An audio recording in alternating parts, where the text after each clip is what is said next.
Hello and welcome viewers and students. Today we are going to analyze paper 025810 of our series. हमारे प्रश्न पत्रों की श्रृंखला में आगे बढ़ते हुए आज हम करने जा रहे हैं प्रश्न पत्र संख्या 810 का विश्लेषण पेपर 810 आपकी स्क्रीन पर। पहला सवाल संख्या 76। अब निर्देश है find out which part of the following sentence has an error.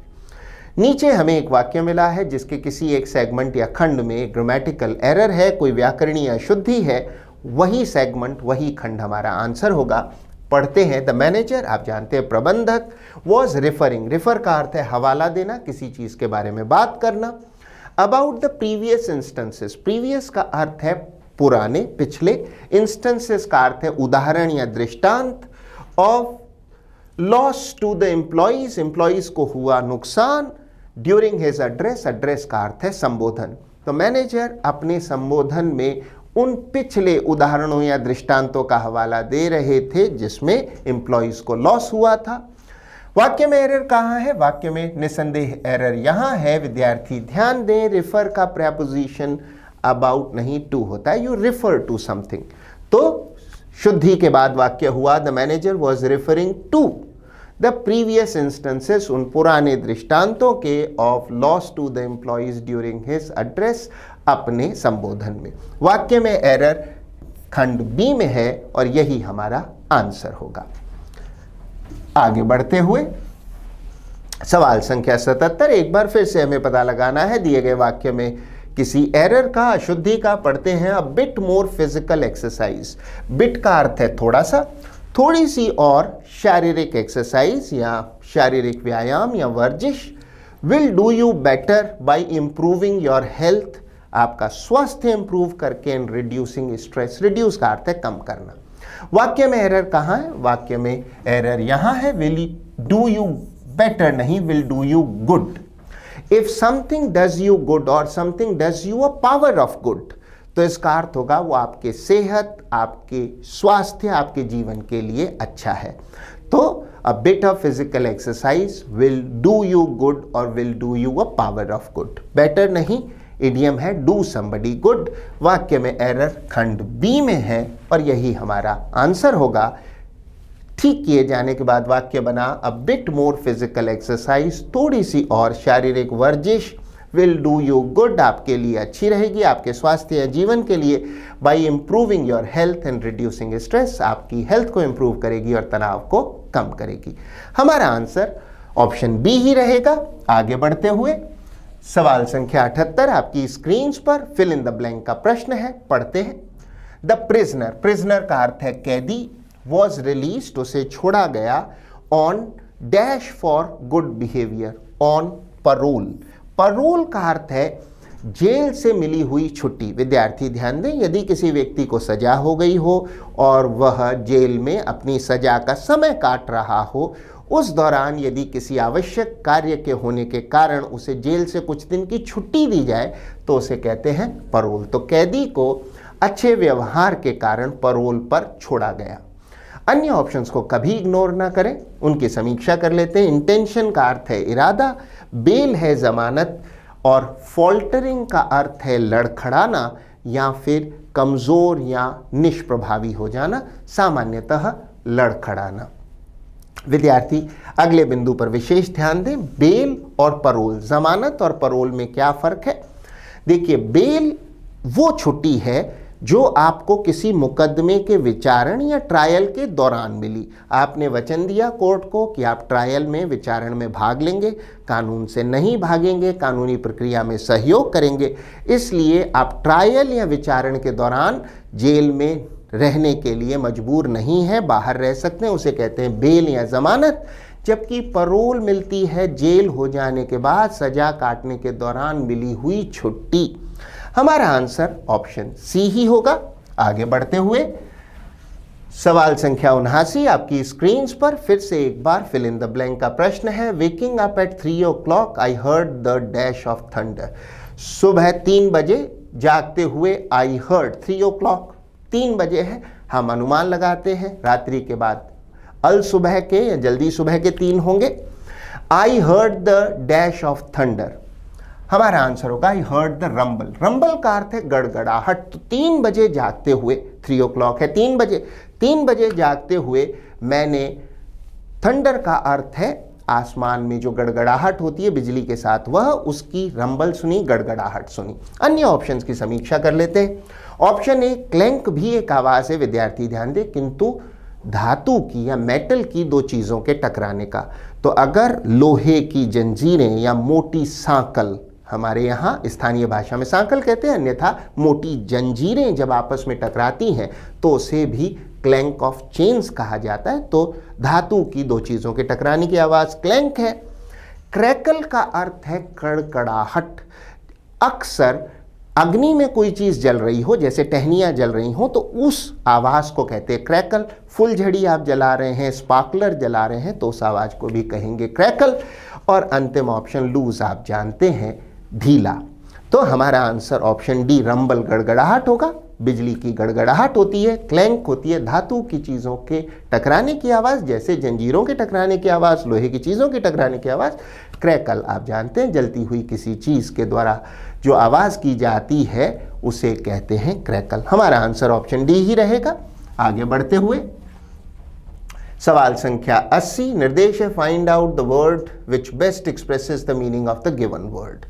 हमें एक प्रश्न शब्द मिला है, हमारा आंसर वो शब्द होगा जो इसका सबसे बढ़िया पर्यायवाची हो या इसका सबसे उपयुक्त अर्थ व्यक्त करता हो।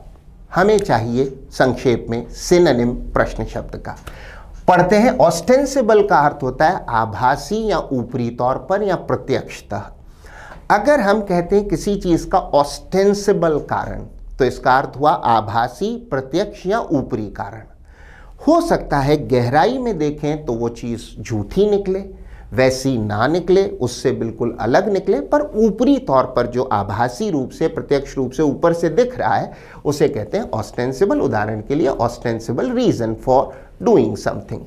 हमारा आंसर होगा एपेरेंट। हमें चाहिए पर्यायवाची सिनोनिम। एपेरेंट का अर्थ भी है प्रत्यक्ष तौर पर दिखने वाला या आभासी या ऊपरी। अन्य ऑप्शंस की समीक्षा कर लेते हैं।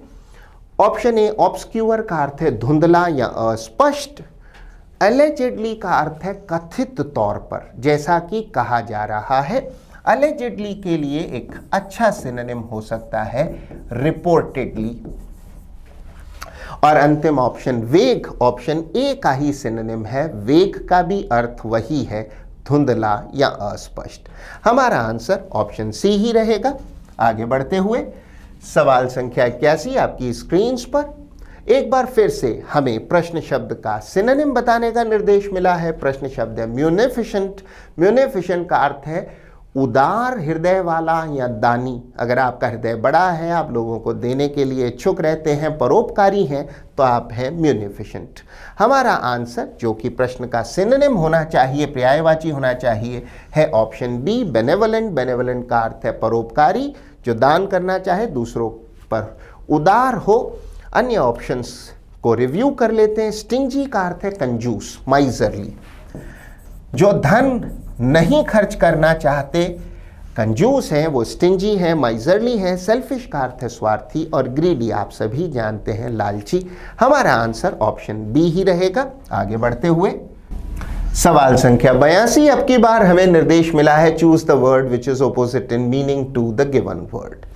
अब की बार हमें पता लगाना है उस ऑप्शन, उस शब्द का जो कि प्रश्न शब्द का विलोम हो, उल्टा हो, एंटोनिम हो।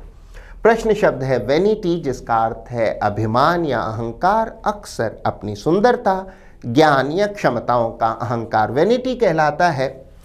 हमारा आंसर होगा ऑप्शन डी मॉडेस्टी। मॉडेस्टी का अर्थ है विनम्रता, ह्यूमिलिटी। ह्यूमिलिटी में आप अपनी योग्यता पर बहुत नहीं इतराते, आपको उस पर अहंकार या अभिमान नहीं होता, जबकि वेनिटी में आपको अपनी योग्यता, सुंदरता आदि पर बड़ा गुमान होता है, अभिमान होता है। अन्य ऑप्शंस को रिव्यू कर लेते हैं। काइंडनेस का अर्थ है दयालुता, कंपैशन का अर्थ है दया या मर्सी, और मॉडरेशन का अर्थ है मध्यम स्तर तक। मॉडरेशन में है तो कोई चीज़ संयमित है, ज़्यादा नहीं है। अगर कोई आदमी किसी शौक को मॉडरेशन में रखता है तो वो उसको संयमित रखता है। तो मॉडरेशन का अर्थ है एक्सट्रीम्स पर ना होना, अति पर ना होना, दरमियाने, मध्यम स्तर के या संयमित स्तर पर होने की स्थिति को मॉडरेशन कहा जाता है। हमारा आंसर यद्यपि ऑप्शन डी ही रहेगा। आगे बढ़ते हुए सवाल संख्या 83, एक बार फिर से हमें निर्देश मिला है, हम पता लगाएं प्रश्न शब्द का ओपोजिट या एंटोनिम। प्रश्न शब्द है बिलीगर, जिसका अर्थ है किसी व्यक्ति के लिए समस्या या संकट उत्पन्न करना या किसी व्यक्ति को संकटों में घेरना। हमारा आंसर होगा ऑप्शन ए असिस्ट, जो कि इसका विलोम शब्द है। असिस्ट का अर्थ है किसी का सहायक होना, उनके साथ सहयोग करना। अन्य ऑप्शंस पर एक नजर कर लेते हैं। ऑप्शन बी नौ में विद्यार्थी ध्यान दें, पहला लेटर जी साइलेंट है। नौ का अर्थ है कुतरना, जैसे चूहे किसी चीज को नौ कर जाएं तो कुतर जाएंगे। ऑप्शन सी और ऑप्शन डी आपस में सिनोनिम्स हैं। बेजर और पेस्टर का एक ही अर्थ है किसी व्यक्ति से बार बार कोई निवेदन आदि करके उसे परेशान करना, जैसे बेगर्स अक्सर आपको बेजर या पेस्टर करते हैं आर्म्स के लिए, भीख के लिए। हमारा आंसर यद्यपि ऑप्शन ए असिस्ट ही रहेगा। आगे बढ़ते हुए सवाल संख्या 84 आपकी स्क्रीन पर निर्देश है select the wrongly spelling word. हमारा आंसर वो ऑप्शन होगा जिसकी स्पेलिंग गलत है। निसंदेह हमारा आंसर होगा ऑप्शन डी, जिसमें डिस्क्रिप्शन की स्पेलिंग में डी के उपरांत आई का इस्तेमाल किया गया है, जबकि होना चाहिए DESCRIPTION। डिस्क्रिप्शन का अर्थ है विवरण, किसी चीज का विवरण कहलाता है डिस्क्रिप्शन। अन्य ऑप्शंस पर एक नजर कर लेते हैं। हेरिटेज का अर्थ है विरासत। एक्सटेसी का अर्थ है परम आनंद, परम आनंद की स्थिति को एक्सटेसी कहते हैं। इसके लिए एक बेहतरीन सिनोनिम हो सकता है ब्लिस। और ग्लिम्स आप जानते हैं का अर्थ होता है झलक। हमारा आंसर ऑप्शन डी ही रहेगा। आगे बढ़ते हुए सवाल संख्या 85, एक बार फिर से हमें पता लगाना है उस ऑप्शन का जिसकी स्पेलिंग गलत है। निसंदेह हमारा आंसर है ऑप्शन सी। इसमें ऑकवर्ड की स्पेलिंग में AWKWARD के स्थान पर AU का इस्तेमाल किया गया है। ऑकवर्ड का अर्थ है बेढंगा या अकुशल। यदि कोई व्यक्ति श्रमिक आदि अकुशल है, बेढंगा है, तो वो ऑकवर्ड है। अन्य ऑप्शंस को रिव्यू कर लेते हैं। ऑडेसिटी का अर्थ है कुछ ज्यादा ही साहस, अथवा कहें तो दुस्साहस या गुस्ताखी। आवश्यकता से अधिक साहस हो, दुस्साहस हो या गुस्ताखी हो, उसे कहते हैं ऑडेसिटी। एक सिनोनिम हो सकता है टेमेरिटी। ऑप्शन बी ऑटम का अर्थ है पतझड़, पतझड़ की ऋतु को ऑटम कहते हैं। और अंतिम ऑप्शन ट्यूमल्चुअस एक बहुत अच्छा शब्द है। ट्यूमल्चुअस का अर्थ है उथल पुथल से भरा।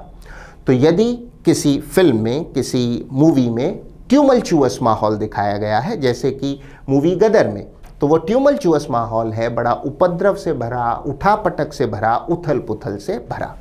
हमारा आंसर ऑप्शन सी ही रहेगा ऑकवर्ड, क्योंकि अन्य सभी ऑप्शंस की स्पेलिंग पहले से ही सही है।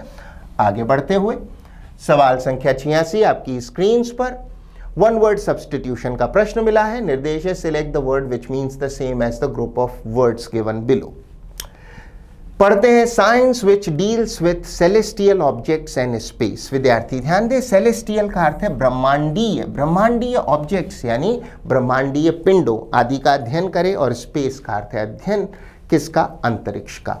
तो अध्ययन हो ब्रह्मांडीय ऑब्जेक्ट्स का और स्पेस का, अंतरिक्ष का, तो इस अध्ययन को कहते हैं एस्ट्रोनॉमी, खगोल या खगोल शास्त्र। अंतरिक्ष का अध्ययन या ब्रह्मांडीय पिंडों का अध्ययन। अन्य ऑप्शंस की समीक्षा कर लेते हैं। जियोलॉजी का अर्थ है भूविज्ञान या भूतत्व विज्ञान। अगर आप पृथ्वी के फिजिकल स्ट्रक्चर और इसकी बनावट, इसके इतिहास आदि का अध्ययन कर रहे हैं तो फिर आप कर रहे हैं जियोलॉजी का अध्ययन, आप भूतत्व विज्ञानी या भूविज्ञानी हैं। विद्यार्थी ध्यान दें, ज्योग्राफी ऑप्शन बी में भी जियो है जिसका अर्थ धरती है, पर इसका अर्थ है भूगोल। भूगोल है पृथ्वी की रचना में कहाँ रेगिस्तान है, कहाँ जंगल है, कहाँ पर्वत है। इस अध्ययन को कहते हैं भूगोल या ज्योग्राफी। और ऑप्शन सी एस्ट्रोलॉजी का अर्थ होता है ज्योतिष या ज्योतिष शास्त्र। विद्यार्थी ध्यान दें, ऑप्शन सी और डी दोनों में ही एक ही रूट वर्ड है एस्ट्रो, जिसका अर्थ है सितारे। तो सितारे आप देखते हैं, किसी का भाग्य, किसी का मुकद्दर जानने के लिए तो एस्ट्रोलॉजी प्रैक्टिस कर रहे हैं। आप सितारों, तारों, चांद आदि का अध्ययन कर रहे हैं क्योंकि आप अंतरिक्ष के विषय में जानना चाहते हैं, तो आप एस्ट्रोनॉमी कर रहे हैं। हमारा आंसर फिलहाल ऑप्शन डी ही होगा। आगे बढ़ते हुए सवाल संख्या 87, एक बार फिर से वन वर्ड सब्स्टिट्यूशन का प्रश्न मिला है। A person who enjoys eating and Yeats large amounts of food, ऐसा व्यक्ति जो खाना खाना बहुत पसंद करता है और बहुत बड़ी मात्रा में खाना खाता है, कहलाता है गुवमन। गुवमन का अर्थ है भुक्कड़ या क्षुधातुर। यदि परिशुद्ध हिंदी की बात की जाए तो शब्द है क्षुधातुर। क्षुधा कहते हैं भूख को। तो भुक्कड़ आम आदमी की भाषा में, गुवमन एक बेहतरीन सिनोनिम हो सकता है ग्लटन। अन्य ऑप्शंस की समीक्षा कर लेते हैं। शेफ आप जानते हैं किसी कुक को कहते हैं, अक्सर एक बड़े स्तर पर काम करने वाले कुक को, किसी बड़े होटल के कुक को शेफ कहते हैं सामान्यतः। रेपेशियस का अर्थ है ग्रीडी, रेपेशियस है ग्रीडी, लालची। और अंतिम ऑप्शन फूडी, विद्यार्थी ध्यान दें, फूडी का अर्थ है भोजन का शौकीन। हो सकता है आपके मन में प्रश्न हो, फूडी उत्तर क्यों नहीं? ध्यान दें इस बिंदु पर, फूडी खाने का शौकीन होता है, गुवमन या ग्लटन खाने का शौकीन होता है और बहुत ज्यादा मात्रा में भोजन करता है। हमारा आंसर ऑप्शन बी ही रहेगा। आगे बढ़ते हुए सवाल संख्या 88 आपकी स्क्रीन पर। निर्देश है select the most appropriate option to replace the underline segment in the given sentence. नीचे दिए गए वाक्य में एक खंड रेखांकित है, हमारा आंसर वो ऑप्शन होगा जो इसे रिप्लेस करके वाक्य को ठीक कर दे। द ऑपरेसिव डिक्टेटर, विद्यार्थी ध्यान दें, ऑपरेसिव का अर्थ है जुल्म करने वाला। डिक्टेटर है तानाशाह, रूल्ड द कंट्री, देश पर शासन करता था, with an iron punch. With an iron punch नहीं होगा, विथ एन आयरन फिस्ट या आयरन हैंड होगा। विद्यार्थी ध्यान दें, आयरन फिस्ट या आयरन हैंड का अर्थ है बहुत सख्ती। यदि कोई प्रशासक या शासक बहुत सख्ती से हुकूमत करता है, शासन चलाता है, प्रशासन करता है, तो ही रूल्स द प्लेस और ही manages the things with an iron fist or with an iron hand। हमारा आंसर ऑप्शन बी होगा। अन्य ऑप्शंस की समीक्षा कर लेते हैं। आयरन ग्रिप नहीं, आयरन रॉड, रॉड का अर्थ है छड़, बिल्कुल नहीं। हमारा आंसर ऑप्शन बी होगा। विथ एन आयरन फिस्ट या आयरन हैंड का अर्थ है बहुत सख्ती के साथ शासन अथवा प्रशासन। आगे बढ़ते हुए सवाल संख्या 89, select the most appropriate meaning of the given idiom. हमें एक इडियम मिली है, एक मुहावरा मिला है, हमारा आंसर वो ऑप्शन होगा जो इसका ठीक ठीक अर्थ देता हो, ब्रेक अ लेग। विद्यार्थी ध्यान दें, रंगमंच की भाषा में जब कलाकार एक दूसरे को ब्रेक अ लेग कहते हैं तो वो एक दूसरे को शुभकामना दे रहे हैं कि आपका शो बहुत अच्छा रहे, गुड लक कह रहे हैं, एक दूसरे के लिए अच्छे भाग्य की कामना कर रहे हैं। तो ब्रेक अ लेग अगर कहा गया है तो किसी ने कहा है दूसरे को गुड लक। अन्य ऑप्शंस को देख लेते हैं, एक नजर कर लेते हैं। ऑप्शन बी टफ लक, शाब्दिक रूप से टफ लक का अर्थ है खराब किस्मत, किंतु अंग्रेजी के नियमों के अनुसार जब किसी व्यक्ति के साथ कुछ बुरा हुआ हो, नुकसान हो गया हो, उस पर कोई बड़ी समस्या आ गई हो और अक्सर उसके खुद के किए के कारण, तो कहा जाता है टफ लक। मीन्स आपका नुकसान हुआ, हानि हुई, किंतु यह आपका खुद का किया धरा है, सामने वाला व्यक्ति कहता है टफ लक। सिर्फ अनुवाद करना चाहें तो टफ लक का अर्थ है बुरी किस्मत। हिट हार्ड आप जानते हैं जोर से मारना। अंतिम ऑप्शन ब्रावो एक इंटरजेक्शन है जिसका प्रयोग करते हैं किसी को शाबाश कहने के अर्थ में। तो अगर आप किसी को कहते हैं ब्रावो तो आप कह रहे हैं बहुत अच्छे, शाबाश, वेल डन। हमारा आंसर ऑप्शन ए ही रहेगा। आगे बढ़ते हुए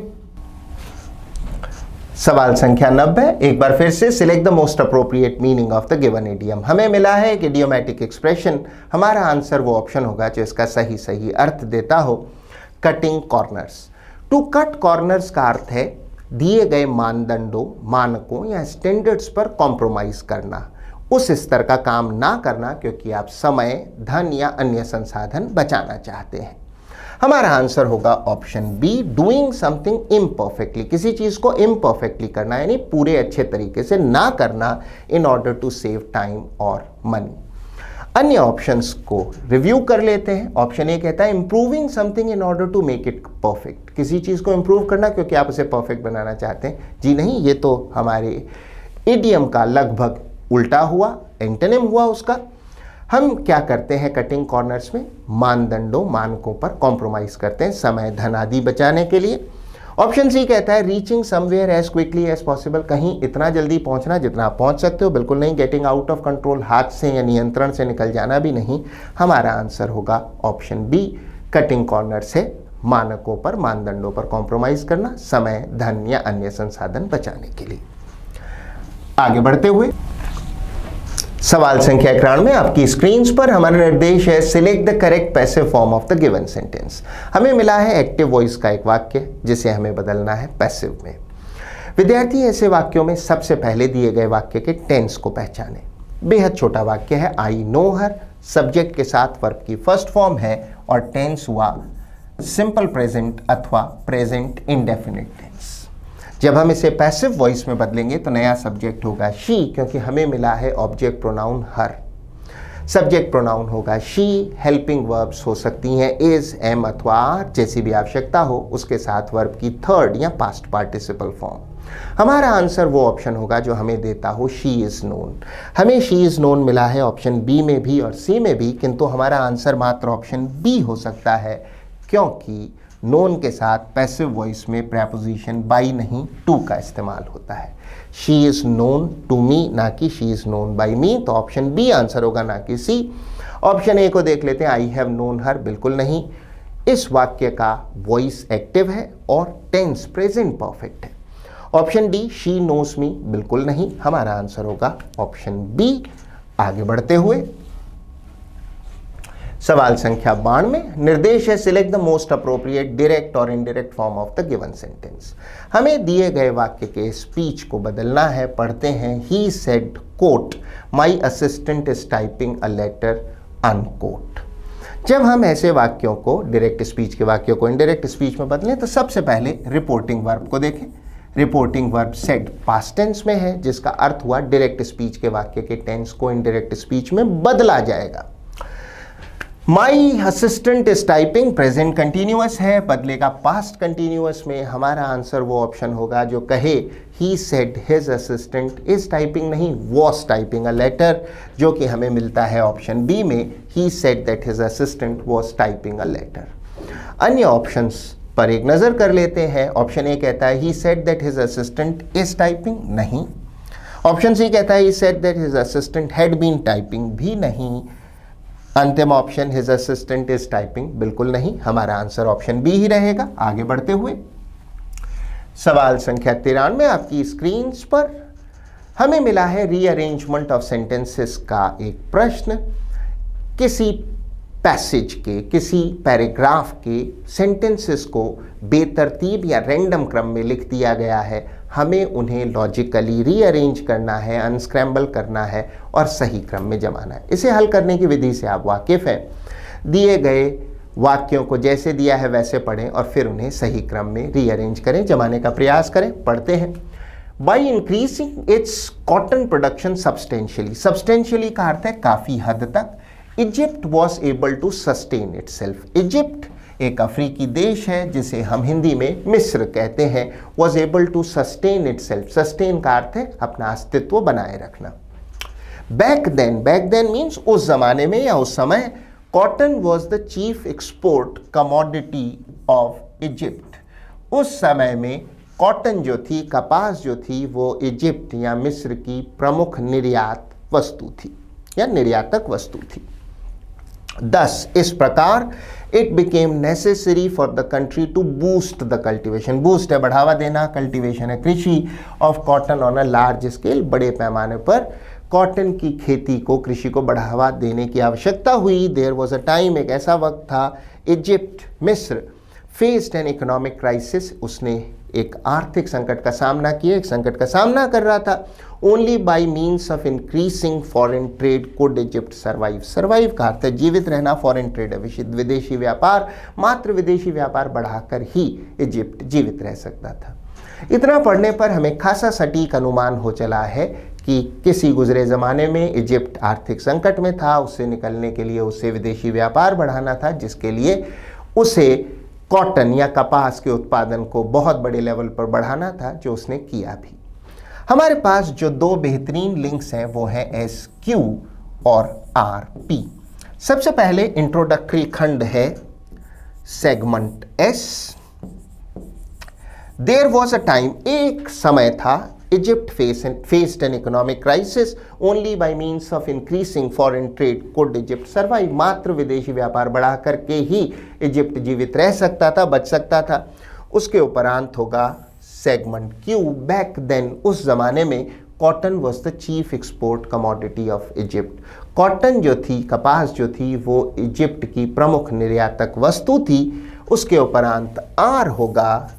Thus, इस प्रकार it became necessary for the country to boost the cultivation of cotton on a large scale, और अंतिम खंड मात्र पी हो सकता है, by increasing its cotton production substantially, अपने कॉटन के उत्पादन को काफ़ी हद तक बढ़ाकर Egypt was able to sustain itself, अपने आप को जीवित रख पाया। हमारा आंसर वो ऑप्शन होगा जिसमें सबसे पहले खंड एस हो, फिर क्यू और अंत में आर पी। ऐसा ऑप्शन है मात्र ऑप्शन डी, यही हमारा आंसर होगा। आगे बढ़ते हुए सवाल संख्या 94, एक बार फिर से रीअरेंजमेंट ऑफ सेंटेंसेस का प्रश्न है, पढ़ते हैं। In fact never choose an activity merely because you like it. सच बात तो यह है, किसी एक्टिविटी को मियरली का अर्थ है मात्र इसलिए ना चुने क्योंकि आपको वो पसंद है।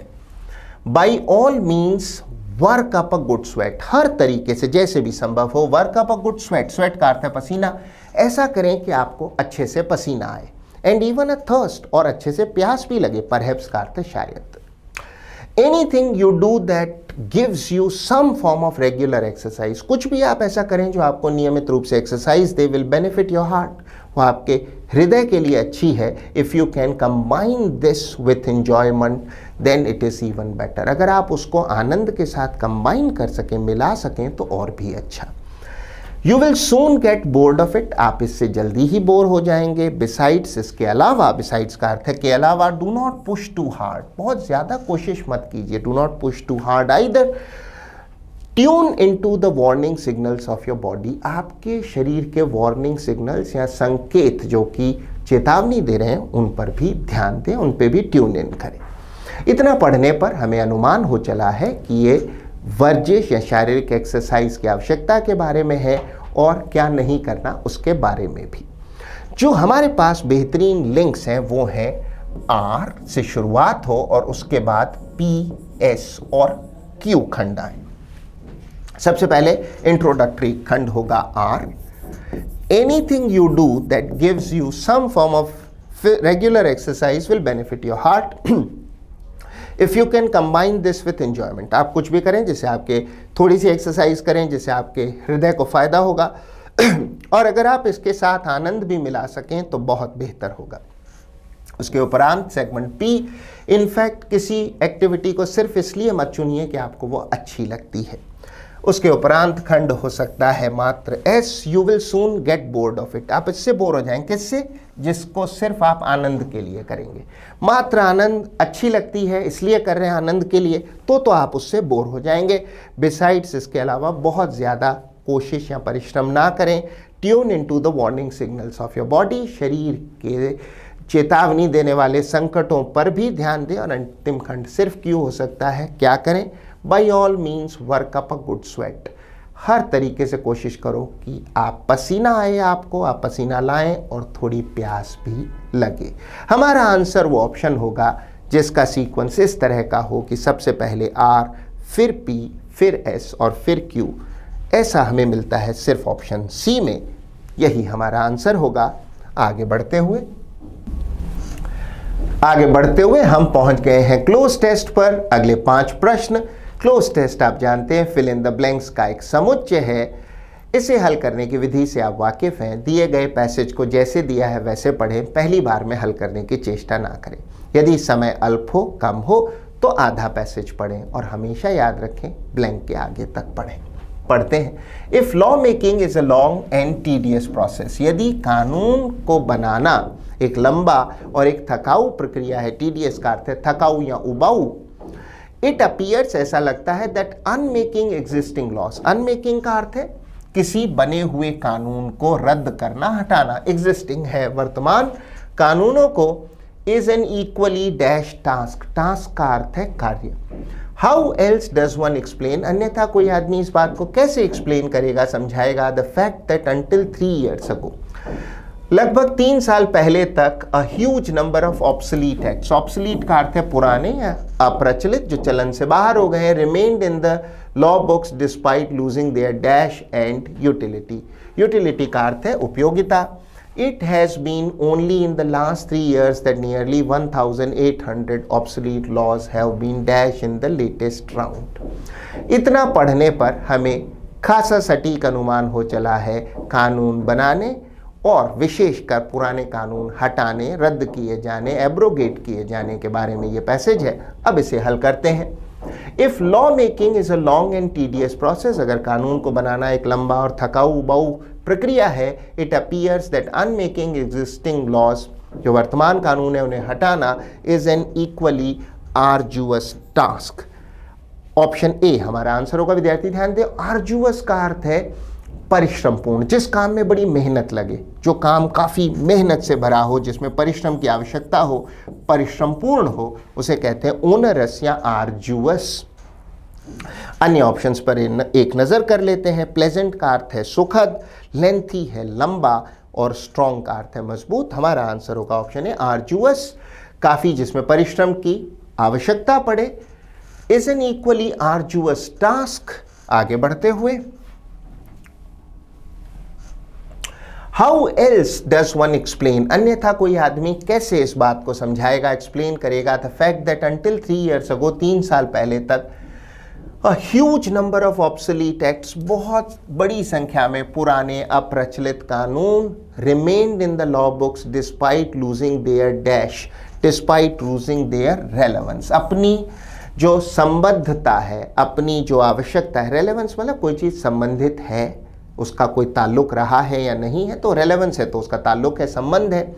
डिस्पाइट लूजिंग देयर रेलेवेंस, अपने ताल्लुक, अपने संबंध, अपनी प्रायोगिकता को खो देने के बाद भी, एंड देयर यूटिलिटी, यूटिलिटी का अर्थ है उपयोगिता, तो वो अपनी रेलेवेंस, अपनी संबद्धता खो चुके थे। अन्य ऑप्शंस पर एक नजर डाल लेते हैं। फर्वर का अर्थ है जोश, उत्साह अथवा एंथ्यूजियाज्म। स्ट्रेंथ आप जानते हैं शक्ति। एप्टीट्यूड एक बहुत अच्छा शब्द है जिसका अर्थ है मानसिक अभिक्षमता या अभिवृत्ति, किसी और आपका मानसिक झुकाव या मानसिक अभिक्षमता कहलाती है एप्टीट्यूड। हमारा आंसर ऑप्शन बी रेलेवेंस ही होगा। एक बार पुनश्च पढ़ते हैं। Until 3 years ago, a huge number of obsolete acts remained in the law books despite losing their relevance, अपनी relevance खो देने के बाद भी, and utility. It has been only in the last 3 years that nearly 1,800 obsolete laws have been repealed. Repeal का अर्थ है किसी कानून को रद्द करना, समाप्त करना, एब्रोगेट करना, अनल करना, रद्द करना, नलीफाई करना। अन्य ऑप्शंस को देख लेते हैं। मैनेज का अर्थ है प्रबंधन करना, इंट्रोड्यूस किसी चीज को लाना या फिर परिचय कराना, इन्वॉल्व का अर्थ है शामिल या लिप्त होना। हमारा आंसर ऑप्शन बी ही रहेगा। आगे बढ़ते हुए, 1,800 obsolete laws have been repealed in the latest round. 235 outdated, outdated है पुराने अप्रचलित acts and 9 pre independence ordinances. Ordinance का अर्थ है अध्यादेश, अध्यादेश मतलब एक तरह का अस्थायी कानून। हैव बीन रिपील्ड, उन्हें रद्द किया गया है। दीज पीसेस ऑफ लेजिस्लेशन, ये जो कानून है, मे हैव बीन रेलेवेंट, हो सकता है वो संबंध रहे हो, तार्किक रहे हो, उनका महत्व रहा हो, and necessary at the time they were introduce, जब उन्हें लाया गया हो सकता है तब वो तार्किक हो, प्रासंगिक रहे हो, किंतु but in the absence of a periodic review, periodic का अर्थ है समय समय पर होने वाला, रिव्यू का अर्थ होता है समीक्षा, किंतु पीरियोडिक समीक्षा या रिव्यू के अभाव में they continue to dash the statutory corpus, they continue to burden. Burden का अर्थ है बोझ भरना, और चूंकि उनका कोई रिव्यू या समीक्षा नहीं हुई है तो वो क्या बन गए, they continue to be burden on the statutory का अर्थ है वैधानिक, कॉर्पस का अर्थ है कलेक्शन या संग्रह, तो वो वैधानिक संग्रह जितने भी कानून है उनमें एक तरह का बोझ बन गए क्योंकि उनकी समीक्षा नहीं हो पाई, रिव्यू नहीं हो पाया। अन्य ऑप्शंस देख लेते हैं। रिफ्रेश आप जानते हैं किसी चीज को फिर से तरोताजा करना, फिर से नया करना। हाइड छिपाना है। ब्लूम का अर्थ है किसी चीज का फलना, फूलना, विकसित होना, वैसे खिले हुए फूलों को भी ब्लूम कहा जाता है। हमारा आंसर बर्डन ही रहेगा। But in the absence of a periodic review, they continue to burden the statutory corpus. These laws are dash and not in. These laws are archaic. Archaic का अर्थ होता है बहुत पुराने, चलन से बाहर. ये कानून चलन से बाहर हैं, बहुत पुराने हो गए हैं. And not in tune with. In tune means किसी चीज़ से सुसंगत होना. Not in tune with the progress of democracy since independence.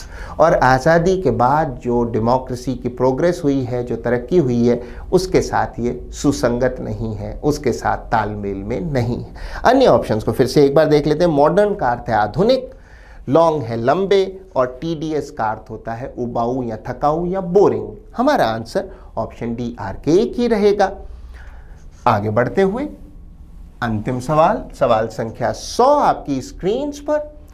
निर्देश है select the most appropriate option to replace the underline segment in the given sentence. नीचे दिए गए वाक्य में एक खंड रेखांकित है. जो ऑप्शन इसे ठीक करता हो हमें उससे इसे रिप्लेस करना है. पढ़ते हैं. Since it falls on the floor her dog a black labrador. उसका कुत्ता एक काला labrador gulped the biscuit down. Gulp down का अर्थ है किसी चीज को जल्दी से खा लेना या चट कर जाना या निगल जाना.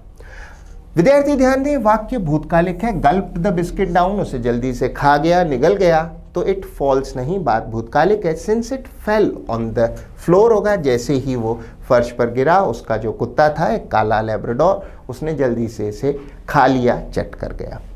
अन्य ऑप्शंस की समीक्षा कर लेते हैं, रिव्यू कर लेते हैं. बिकॉज इट इज फॉलिंग नहीं, वाक्य भूतकालिक था. ऑप्शन सी कहता है एज इट हैव फॉलन नहीं, इट के साथ हैव तो यो भी नहीं हो सकता, और फिर बात प्रेजेंट परफेक्ट में नहीं, सिंपल पास्ट में होनी चाहिए. हमारा answer option A since it fail ही रहेगा. तो ये था आपका एनालिसिस पेपर 810 का. I hope you manage to learn a few things from it. Analysis में सिखाए गए नियमों का अभ्यास करें, एनालिसिस में सिखाई गई वोकैबुलरी को लिखें, नोट करें, और बहुत बेहतर होगा इन शब्दों, इन इडियम्स का प्रयोग अपने एग्जाम्पल सेंटेंसेस में करें. So keep trying, keep working, keep learning. All the best. Thank you and bye bye.